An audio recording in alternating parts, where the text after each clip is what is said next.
October 1996, Pakistan were playing World Cup champions Sri Lanka in Nairobi in the KCA Centenary Tournament.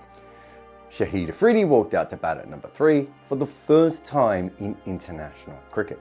He was up against a bowling attack of Kimber, Sawija De Silva, Mutai Muralitharan, Kumar Damasena, Sanas Jayasuriya, and also the part-time stylings of Aravinda De Silva. That would be a challenge for most people, let alone a player in their first international innings. What happened next changed kind of everything. He batted like a demon on steroids. A demon on steroids that was really excited about the world. We had never seen anything like this.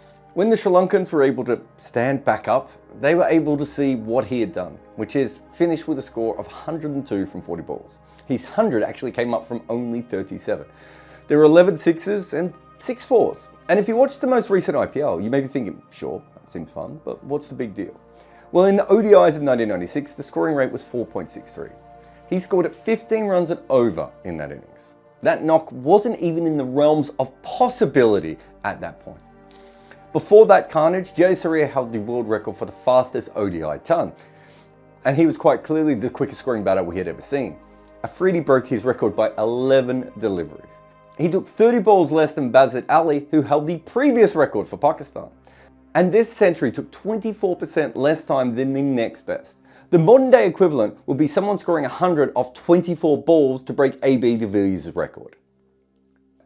Shahid Afridi was not just another player, he was a time traveller sent from the future to show us T20 cricket.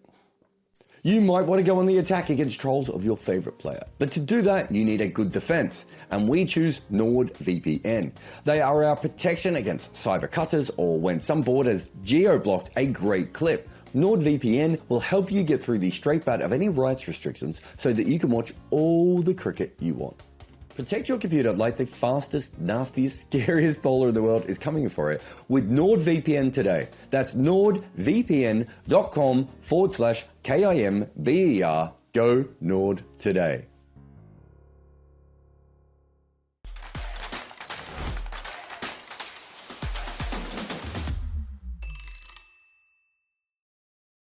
Before we talk about Afridi, the T20 player, it's important to look back on him as an ODI guy, because that's where it all started.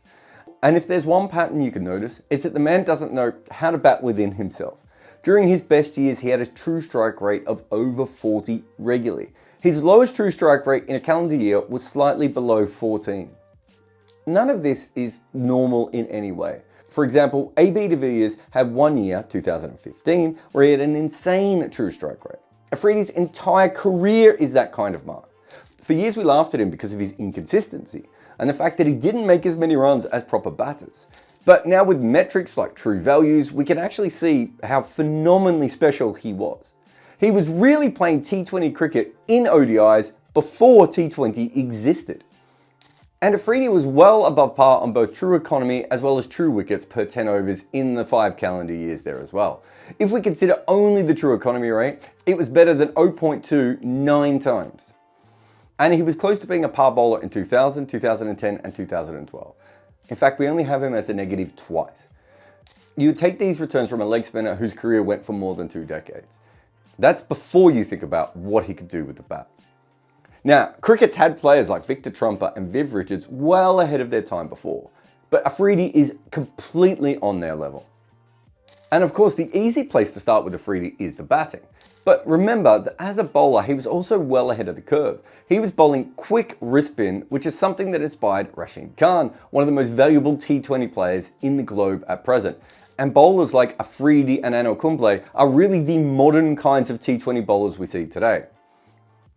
Shahid Afridi was a T20 great before the masses actually even understood the format, because the all-rounder batted everywhere in the top 8, although he's done most of his work at number 5, 6 and 7.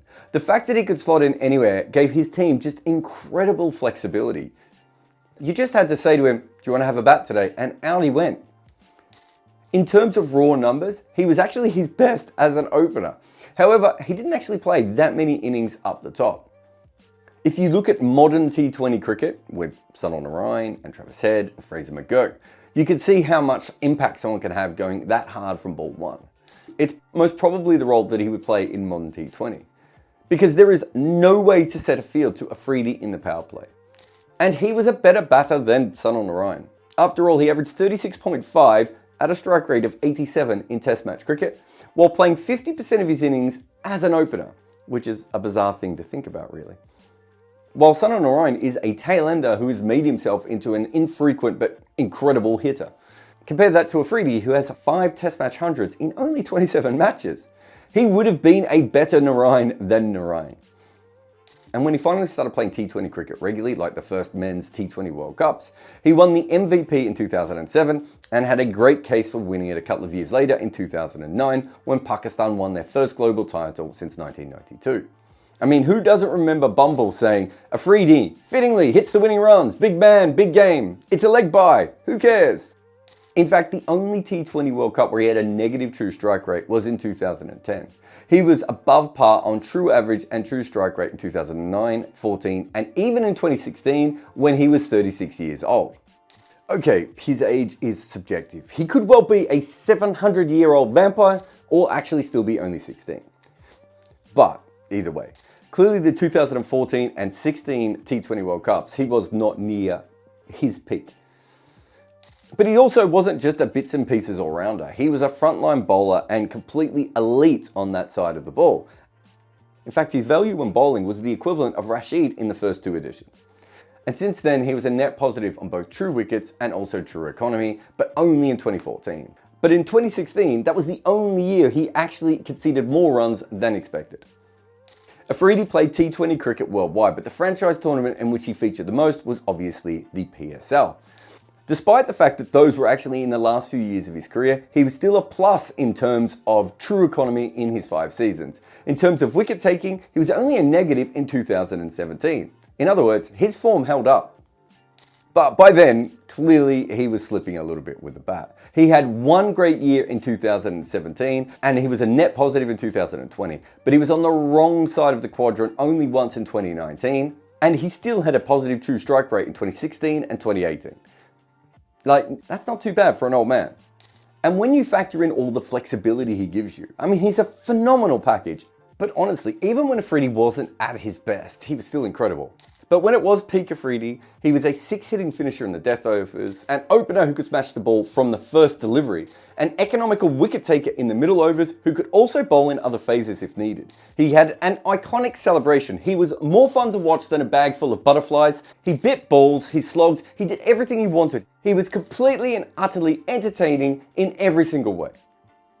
Ultimately, it comes down to the cricket, right? So I want to show you all the Afridi innings in T20 because there is something quite fun in here. So his first ever 50 in the format is in 2009. Not for some random franchise, by the way, but in the World Cup semi-final. He makes his second 50 in the following game, winning Pakistan a World Cup. However, there is also more here. He doesn't start playing T20 until 2004. But the first time he plays at more than 10 matches in a year is 2010. So he is 14 years into his career when he starts to take this format of the game seriously, despite the fact that he was basically playing T20 in ODIs for more than a decade. That means that he is well past his prime when T20 starts to really take over modern cricket. Yet from 2010 until the end of 2017, he plays 212 games, averaging 19 with the bat at a strike rate of 157. And this was nowhere near Afridi at his best. And I promise you, he wasn't the player that he used to be, because I actually happened to see him in 2017 when I followed him around the Blast. You see this peak here in the white? That was his first ever 100. And I happened to be there at Derby with like 1,000 other people, watching the man who was a T20 player before it existed hit his first 100 in the format like 19 years after he made his debut in ODI cricket. And as you would assume, the innings was mad and batshit and absolutely insane. It was everything great about Shahid Afridi. And in that innings against Derby, he made 101 runs from 43 balls. So that means his only T20 100 was slower than his first ODI innings. England invented T20 cricket in 2003. Afridi clocked it before it even existed. This World Cup you can catch us every single day over at Jarrod Kimber Live. It is like the videos here, except they come out quicker and I forget what I'm saying occasionally. We have sometimes up to 3 videos a day on that channel, but we usually just have our scoreboard and normal podcasts. But you know, sometimes when a game is good, I just gots to go live. So gorge yourself over at Jarrod Kimber Live on my, I don't know, liveness?